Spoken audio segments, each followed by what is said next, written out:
성경 봉독 우리 왕정 시대를 지나고 있습니다. 사무엘하 19장 31절로 39절까지의 말씀입니다. 우리 본문을 다 같이 31절과 32절을 다 같이 읽겠습니다.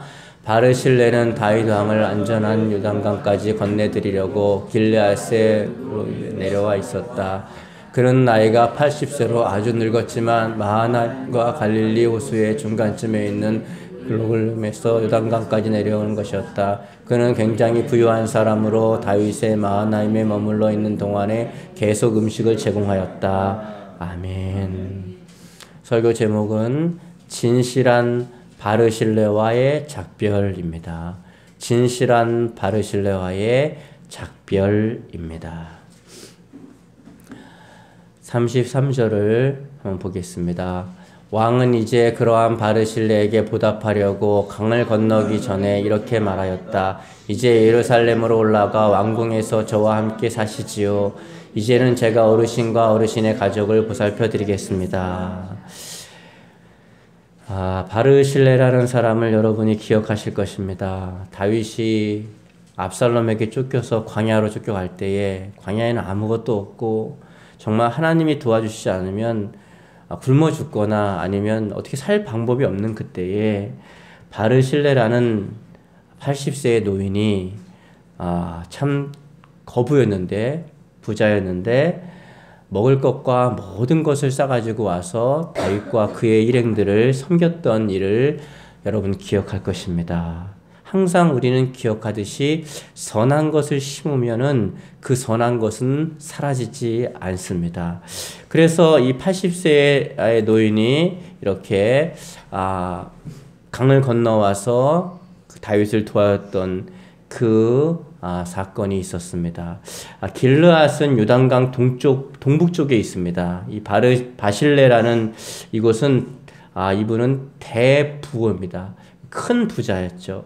그는 다윗 왕의 압살롬에게 쫓겨서 마하나임에 이르렀을 때 소비와 마길과 더불어 다윗 왕을 후원한 사람입니다. 그래서 어려울 때 도와준 사람을 어떻게 잊을 수 있겠습니까? 그래서 마하나임에 유할 때 곤개하였다. 이게 뭐냐 하면 히브리어로는 쿨인데 떠받치다, 유지하다, 제공하다. 그러니까 이 다윗을 떠받쳤고 다윗이 살아갈 수 있도록 유지할 수 있도록 도왔고 다윗의 모든 필요를 제공했다. 특별히 물질적인 필요를 제공해주는 행위를 가르칩니다. 그래서 그 행실이 그 선행이 다윗의 마음을 감동시켰고 하나님의 마음을 감동시켰던 것입니다. 여러분이 누군가를 도울 수 있는 힘이 있다면 힘써서 도울 수 있기를 주님의 이름으로 축복합니다.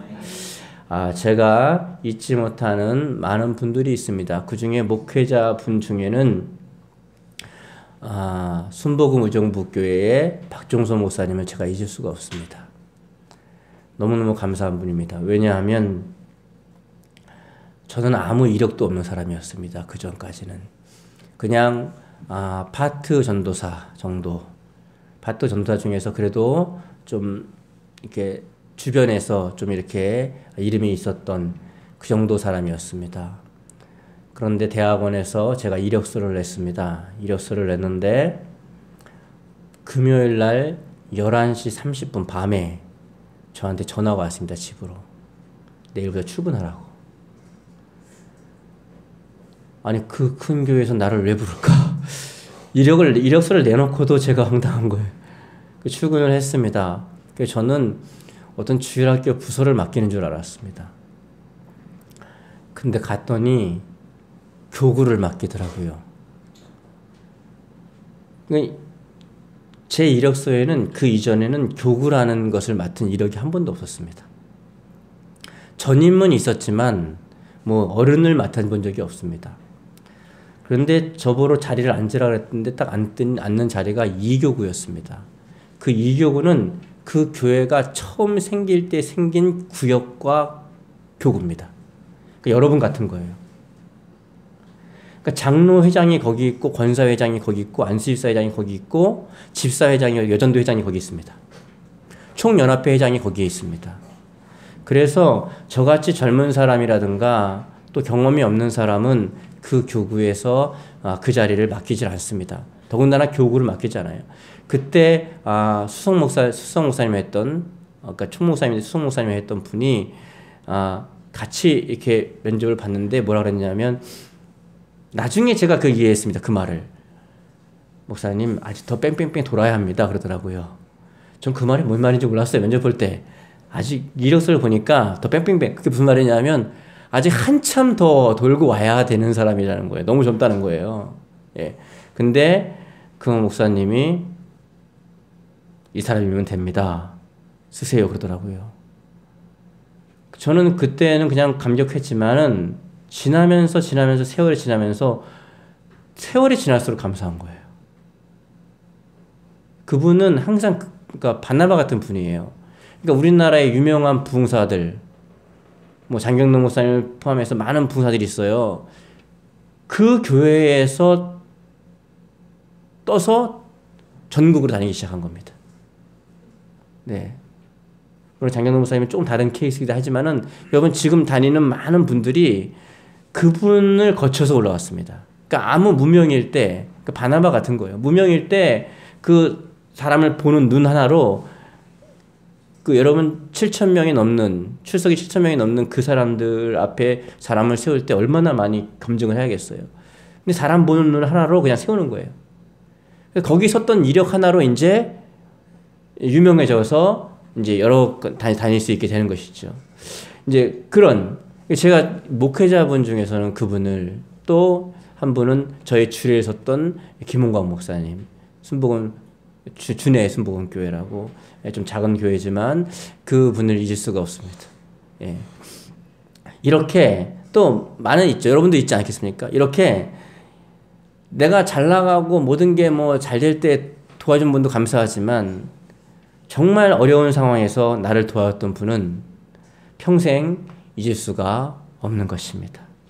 지금 바르실라라고 하는 이 80세의 노인은 인생을 80년을 살았으니 무엇이 옳고 무엇이 그른지를 80 정도 살면 이제 분별하게 됩니다. 50이 지나면 지천명이라고 하죠. 누군가의 가르침을 받지 않아도 스스로 하늘의 뜻이 무엇인지를 안다는 거예요. 그러니까 80세가 된 이 바실레라는 이분은 지금 상황이 뭐 사람들은 압살롬에게 모든 흐름이 흐르고 있답니다. 그래도 이 노인은 탁 듣는 순간에 다윗을 도와야지. 그리고 광야를 가서 굳이 말하자면 거렁뱅이 같은 아무것도 없잖아요.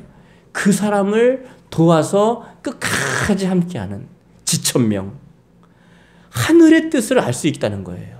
그러니까 우리가 나이를 먹을 때에 한 해 한 해를 신앙 안에서 잘 살아가면서 하나님과 동행하거나 아니면 인생을 잘 하나하나 살아가면서 과거의 역사를 통해서 내가 교훈을 얻는다면 어느 정도 나이가 지나면 지천명, 누가 말해주지 않아도 하늘의 뜻을 안다는 것입니다.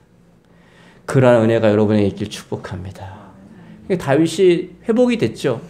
그러면서 너무너무 고마워서 그 은혜를 잊을 수가 없어서 어려운 순간에, 힘든 순간에 도와준 사람을 절대 잊지 못하잖아요. 하나님의 사람 다윗은 어떻게 은혜 베푼 사람을 잊겠습니까? 하나님의 사람은 은혜 베푼 사람의 은덕을 잊지 못하는 것입니다. 그렇기 때문에 지옥에서 영원히 고통당해야 할 우리를 대신해서 십자가에 죽어주신 예수님의 사랑, 그 아들을 보내주신 아버지 하나님의 사랑, 우리 안에서 예수님을 구주로 믿으며 살 수 있도록 도우시는 성령님의 은혜를 우리는 결코 잊지 못하는 것입니다. 그래서 우리는 하나님 앞에 이렇게 예배를 드리는 거고, 하나님 앞에 헌신하고 봉사하고 충성함에도 내가 자랑할 것이 없고 부득불하여야 할 일을 했을 뿐입니다라고 말할 수 있는 이유는 우리는 그 은혜를 알고 있기 때문입니다. 은혜를 잃어버리는 사람, 은덕을 잃어버리는 사람은 짐승반도 못한 사람입니다. 예? 물에서 건져졌더니 보따리 벗어 내놓으라는 사람은, 그 사람은 인생이 보지 않아도 뻔하지 않겠습니까? 은혜를 잊지 않는 사람, 내게 베푸신 은혜를 잊지 않는 사람, 그 사람이 하나님 보시기에 복된 사람인 줄 믿으시기 바랍니다. 그러기에 우리는 신앙생활의 모든 헌신이 거기서 출발해야 되는 것입니다. 절대로 하나님의 한량없는 은혜를 잊어버려서는 안 되는 것입니다. 그랬더니 어르신, 저와 함께 와서 왕궁에서 같이 삽시다. 내가 어르신과 어르신의 가족을 다 보살펴 드리겠습니다. 이분은 하루아침에 진짜 복이 터진 겁니다. 왕이 내가 당신의 인생과 가족을 책임진다 그랬으면요, 대단한 거 아닙니까? 왕이, 만수르가 와서 올 리도 없지만 와가지고 내가 당신 책임져 주겠소. 그러면 끝나는 거 아닙니까? 축구 선수가 좀 열심히 잘하는데 길이 안 열려요. 근데 만수르가 와서, 만수르가 어디 구단주죠? 구단주죠? 예? 예. 맨체스터 유나이티드 구단주인 걸로 알고 있어요. 내가 당신 책임져 줄게 그러는 순간 그 축구 선수는 피는 거예요. 예. 만수르 하나가 와서 내가 당신 책임져 줄게 그러면 피는 건데, 한 나라의 왕인 다윗이 와서 내가 어르신과 어르신의 가족을 책임지겠습니다. 이건 뭐 이루 말할 수 없는 것이죠. 예. 그런 날이 오기를 축복합니다. 얼마나 좋겠어요. 그런데 여러분, 바실레 80년을 인생을 산 이 어르신은요, 깊은 걸 깨달았어요. 34절을 볼까요? 우리 같으면 얼른 갈 텐데 뭐라 그러냐면, 그러나 바르실레는 사양하였다. 제가 얼마나 더 살겠다고 이 늙은 몸으로 고향을 떠나 예루살렘으로 가겠습니까? 80년을 살아보니까 저절로 알아지는 게 많이 있는 거예요. 사람은 인생의 한계를 알고 살아야 합니다. 천년만년 살 것처럼, 내가 뭐 모든 걸 다 할 것처럼 인간의 한계, 유한성을 아는 사람이 하나님을 의지할 수 있고 믿음으로 승리할 수 있는 사람임을 믿으시기 바랍니다. 여러분이 다 할 수 있다고 생각하면 착각이에요. 인생은 한계가 있어요. 한 번 죽는 것이 정해진 이치고 그 후에는 심판이 있습니다. 한편 바르실레는 거절을 통해서 우리는 늙음과 죽음이 가져다주는 다음과 같은 진리를 배우게 됩니다. 인간의 생명에는 그 기한이 있으며 기력은 반드시 쇠할 수밖에 없고, 그럼에도 불구하고 겸손하며 온전한 인격을 지닌 자의 늙음과 죽음은 존귀하다는 것입니다. 인간의 한계를 깨닫는 거예요. 80년을 살아보니까 그 아무것도 아니고, 또 내가 어디까지가 나의 한계고 어디까지가 내가 마무리 져야 하는지를 알기 시작하는 것입니다. 인생을 사는 것도 중요하지만 인생을 잘 마무리 짓는 것도 굉장히 중요합니다. 성공하는 것도 중요하지만 성공의 자리에서 잘 내려오는 것도 굉장히 중요합니다. 35절을 보겠습니다. 저는 이제 나이가 80이어서 더 이상 사람 구실도 제대로 못합니다. 그러니 비록 왕궁에서 좋은 것을 먹고 마신들 그 맛이나 알겠습니까? 또 젊은 남녀가 곱게 노래를 부른들 들을 수 있겠습니까? 저는 그저 임금님께 짐만 되고 말 것입니다. 사실 인생의 성공과 부귀가 인생 말년에 무슨 의미가 있겠습니까? 죽음이 임사호천, 죽음이 눈앞에 왔다 갔다 하는 그 순간에 성공한 것과 맛있는 음식과 부귀영화가 무슨 소용이 있겠냔 말입니다. 이것을 80세가 되었던 바르실레는 깊이 깨닫고 있었던 것입니다. 인생의 말년에 중요한 것은 죽음을 어떻게 맞이할 것인가인데, 죽음 후에 나는 어떻게 될 것인가, 이런 것을 고민해야 되는 것입니다. 그때 맛집에 간들 그 맛을 얼마나 느껴지겠습니까? 아름다운 음악을 들린들 그게 잘 들려오겠습니까? 방탄의 노래는 젊은 애들이나 잘 듣는 거지, 이제 죽음이 눈앞에 하는 임사호철을 둔 80세의 어른이 그게 무슨 소용이 있겠습니까? 빌보드 차트에서 1등 한들 무슨 소용이 있고, 전 세계를 누르면서 인기를 누린들 무슨 소용이 있고, 집을 86억짜리 사갖고 사는들 무슨 소용이 있고, 한 끼에 수천만 원짜리 먹는들 무슨 소용이 있겠냐 말입니다. 죽음이 눈앞에 와 있는데, 요단강이 내 눈앞에 와 있는데,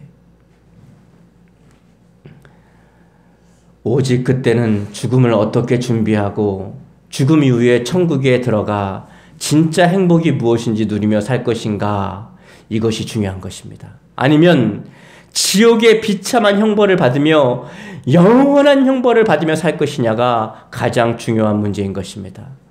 바르실레는 그것을 잘 아는 현명한 사람이었습니다. 현명한 사람은 내가 죽음을 어떻게 맞이할 것인가, 죽음 이후에 나의 영혼은 어떻게 될 것인가, 이것을 바라보는 사람이 가장 현명한 사람이라는 것입니다. 36절을 보겠습니다. 저는 단지 임금님을 모시고 안전하게 요단강을 건너 드리려는 것뿐이며 또 그렇게 큰 상 받을 자격도 없는 사람입니다. 여러분, 바실레는 자신은 큰 상을 받을 자격이 없다고 합니다. 우리가 저 천국에서 하나님을 만나는 그 순간에 정말 큰 일을 한 사람은 저는 이 큰 상을 받을 자격이 없습니다. 저는 한 것이 없습니다. 마땅히 하여야 할 일을 했을 뿐입니다. 라고 고백하는 사람이 진짜 큰 일을 한 사람입니다. 천국을 보고 오신 분들이 저한테 그런 얘기를 해요. 목사님 집이 너무너무 화려하고 너무너무 의리의리하던데요. 저는 깜짝 놀랍니다. 이것은 겸손해서 하는 말도 아니고 그냥 하는 말도 아니고 진짜로 저는 한 게 없습니다. 아무리 제가 돌아봐도 제가 한 게 없어요. 아무것도 한 게 없는데 집이 크다니까 딴 사람한테 얘기하는 것 같은 거예요. 그 박 목사인데 박씨가 많지 않습니까? 우리나라에. 그런 거 아닙니까? 예. 아이에 분명히 제 이름이 써 있다는 거예요. 한 게 없는데, 한 게 없는 여러분에게도 하나님이 놀라운 하나님의 상급으로 돌려받아 갚아줄 줄 믿으시기 바랍니다. 정말로 한 게 없어요. 저를 이제 고향 마을로 돌아가 제 아버지와 어머니 무덤 곁에서 죽게 해주십시오. 그러나 제 아들 김함은 임금님을 따라가서 섬기게 하시고 그에게 좋은 일을 맡겨주시기를 바랍니다. 여러분, 우리의 진짜 고향은 천국인 줄 믿으시기 바랍니다. 바실레는 자기 아들로 추정되는 자기 아들인 김함이라는 젊은이를 왕께 추천합니다. 우리는 다음 세대를 세워주고 떠나야 하는 의무가 있음을 잊지 마시기 바랍니다. 바실레는 자신은 고향으로 돌아가지만 김함은 왕께 쓰임받기를 원했습니다. 김함을 세워줬습니다. 우리도 민족과 열방을 섬길 신실한 다음 세대를 세워놓고 진짜 본향인 천국으로 가야 하는 것입니다. 다음 세대가 하나님을 온전히 섬기고 민족과 열방을 섬기는 아름다운 사람들로 세워질 수 있도록 최선을 다해야 되는 것입니다. 저희 교회가 그래서 자녀들이 신앙 교육에 힘쓰는 이유가 바로 거기 있는 것입니다. 지금 청소년의 복음화율이 3에서 5%입니다. 권사님, 장로님들 자녀들이 교회를 안 다니는 사람들이 많이 있습니다. 이름은 요한이고 이름은 에녹인데 에녹은 300년간 하나님과 동행했는데 그 에녹은 하나님과 동행하지 않고 술집에 가 있습니다. 여러분, 지금 세대가, 지금 장로님, 권사님, 지금 안수 이사님, 지금 세대가 이대로 떠나간다면 안 됩니다. 여러분에게는 중요한 책임이 있습니다. 여러분의 자녀를 예수님께 돌아오게 해야 하는 것입니다. 장로님의 자녀를, 권사님의 자녀를, 안수 이사님의 자녀를, 재직들의 자녀를 교회로 돌아오게 하는 목숨 걸고 그 일을 해야 되는 것입니다. 수고하고 애쓰고 많은 일을 하고 이 나라를 이렇게 부강하게 잘 살게 하시고 수고한 것은 인정하고 감사하지만, 한국교회를 이렇게 아름답게 한 것도 감사하지만 한국교회를 망쳐놓은 것도 당신들입니다. 이렇게 갚버리면 안 되는 것입니다. 책임을 다하고 죽는 날까지 바르실레처럼 기맘을 세웠던 사람, 바실레처럼 여러분도 여러분의 자녀를 믿음 안에서 세워놓고 가야 되는 것입니다. 이게 말이 됩니까? 한국교회 청소년의 3에서 5%밖에는 하나님을 안 믿는다고 합니다. 그것은 선교학적으로 미전도 종족을 말하는 것입니다. 미전도 종족을 얘기할 때에 3%에서 5% 미만이면 미전도 종족입니다.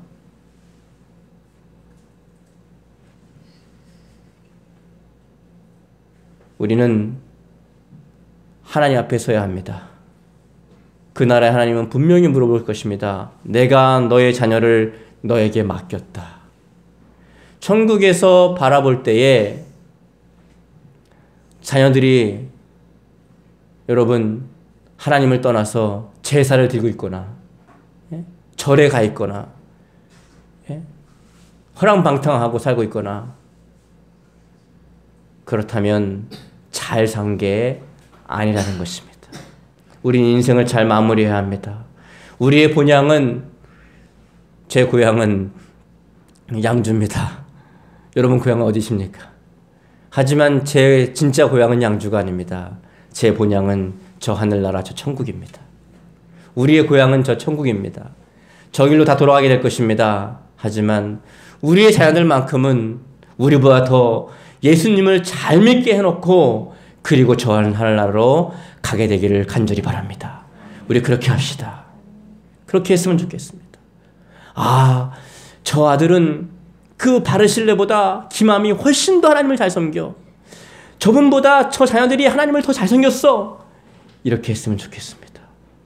어느 교회에서 청년이 목사님 제가 신학교를 가려고 합니다 라고 추천서를 가지고 왔습니다.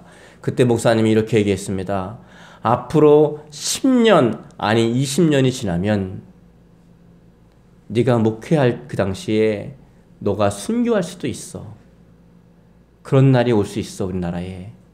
너 그래도 신학교 갈래? 이렇게 물어봤다고 합니다. 그때 얘가 처음 들어보는 말이라서 벙 했다고 합니다. 본인이 쓴 얘기예요. 그래서 우선 다시 한번 기도해보고 오겠습니다 그랬다는 거예요. 여러분 우리나라에 지금 베이비붐 세대들이 다 가고 나면 하늘나라로 가고 나면 미전도 종족인 3%에서 5% 급변하는 역사가 있을지 모릅니다. 앞으로 이슬람이 들어오면 5성급 호텔이 기숙사입니다. 그 대학, 이슬람 대학을 나오면 100% 취업인데 초봉이 1억입니다. 과연 우리 자녀들이 그걸 견뎌낼 수 있을까?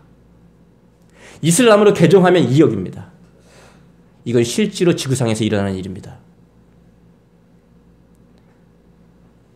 제가 남이섬을 갔다 왔는데 깜짝 놀랐습니다.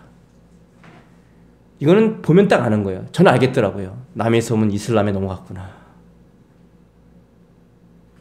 유람선에 태극기와 이슬람 초승달과 별이 있는 이슬람 국기가 같이 붙어 있습니다. 출입국 관리소가 있는데 우리가 볼 때, 모르는 사람이 볼 때는 장난인 것처럼 보이지만 저는 그거 보니까 진짜인 거예요. 진짜 출입국 관리소예요, 그거는. 모든 국기들이, 배 안에 있는 모든 국기들이 가만히 보면 미국 국기 같은데 자세히 보면 다 이슬람 국기입니다. 그래서 물어봤어요. 여기 혹시 가냐 했더니 아니에요. 여기 개인 땅이라 하더라고요. 아, 월미도가 개인 땅이었구나. 아, 남이섬이 개인 땅이었구나. 넘어갔구나. 모르겠습니다. 여기 지금 있는 자녀들이 또 더 어린 자녀들이 우리 나이대에서 신앙생활 할 때는 정말 예수를 믿는다는 것이 목숨을 걸어야 될 수 있습니다. 우리 자녀들은 믿음 안에 신실하게 크는 그런 자녀가 됐으면 좋겠고 우리가 더 열심히 해서 이 나라가 그런 날이 오지 않고 오히려 더 한국교회가 살아나고 또 한국교회가 힘을 얻어서 남북이 통일되어 북한의 젊은 피가 수혈되고 복음의 서진에 앞장서고 이슬람을 부시고 또 이스라엘을 부시고 전 세계 선교에 앞장서는 교회로 한국교회가 다시 한번 우뚝 서기를 간절히 축복합니다. 그러기 위해서 기도했으면 감사하겠습니다. 네, 그래서 우리는 자녀 교육에, 신앙 교육에 힘쓰는 것입니다. 우리 38절을 보겠습니다. 왕이 대답하였다. 물론 제가 기맘은 데리고 가서 어르신이 원하는 모든 것을 그에게 베풀겠습니다. 또 어르신께서 친히 무슨 소원을 말하면 제가 무엇이든 그대로 다 베풀어 드리겠습니다. 여러분 보십시오. 광야에서 그 어려운 순간에 그 선한을 베풀었더니 왕이 뭐라 그래요? 물론입니다, 어르신. 내가 기맘을 어르신 아들을 데리고 가서 모든 것을 그에게 베풀겠습니다. 뭐라고요? 모든 것을 베풀겠습니다. 그 작은 선행이 이렇게 아름답게. 그리고 차후에라도 어르신이 이 소식통을 통해서 나에게 뭐라도 요구하면 나는 다 뭐라고요? 들어드리겠습니다. 이 얼마나 아름다운 일입니까? 어려울 때 도움을 준 사람은 이렇게 평생 잊지 못하는 것입니다.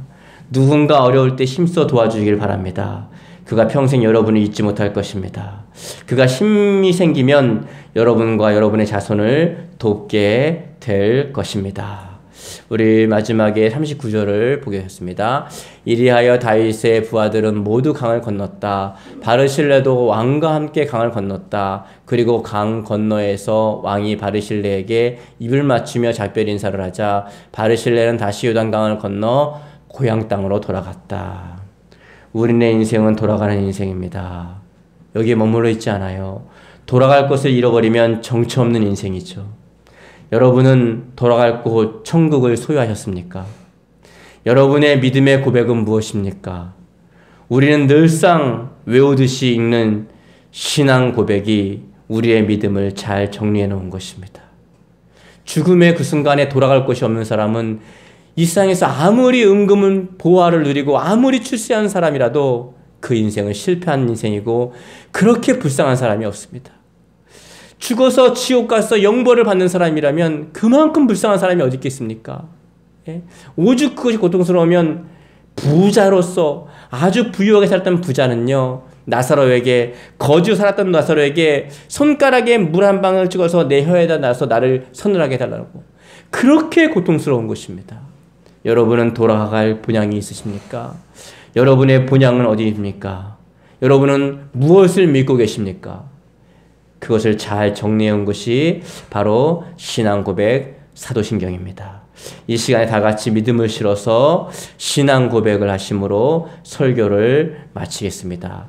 다시 한번 여러분 진심으로 제가 여러분에게 묻겠습니다. 그 무릎에 대한 답을 여러분이 진심으로 하신다면 여러분은 본향, 저 하늘나라 여러분의 본향으로 들어가게 될 것입니다. 그러나 죽음의 그 순간에 예수 그리스도를 향한 이 믿음이 없다면 그 순간에 여러분은 지옥의 형벌로 떨어지게 될 것입니다. 그때는 후회해도 돌이킬 수가 없습니다. 살아있는 이 순간이 영원한 본향으로 가는 마지막 순간입니다. 우리 다 같이 신앙 고백을 하도록 하겠습니다. 진심으로 하겠습니다.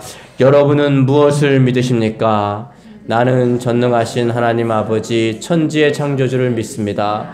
나는 그의 유일하신 아들 우리 주 예수 그리스도를 믿습니다. 그는 성령으로 잉태되어 동정녀 마리아에게서 나시고 본디오 빌라도에게 고난을 받아 십자가에 못 박혀 죽으시고 장사된 지 사흘 만에 죽은 자 가운데서 다시 살아나셨으며 하늘에 오르시어 전능하신 아버지 하나님 우편에 앉아 계시다가 거기로부터 살아있는 자와 죽은 자를 심판하려 오십니다. 나는 성령을 믿으며 거룩한 공교회와 성도의 교제와 죄를 용서받는 것과 몸의 부활과 영생을 믿습니다. 아멘.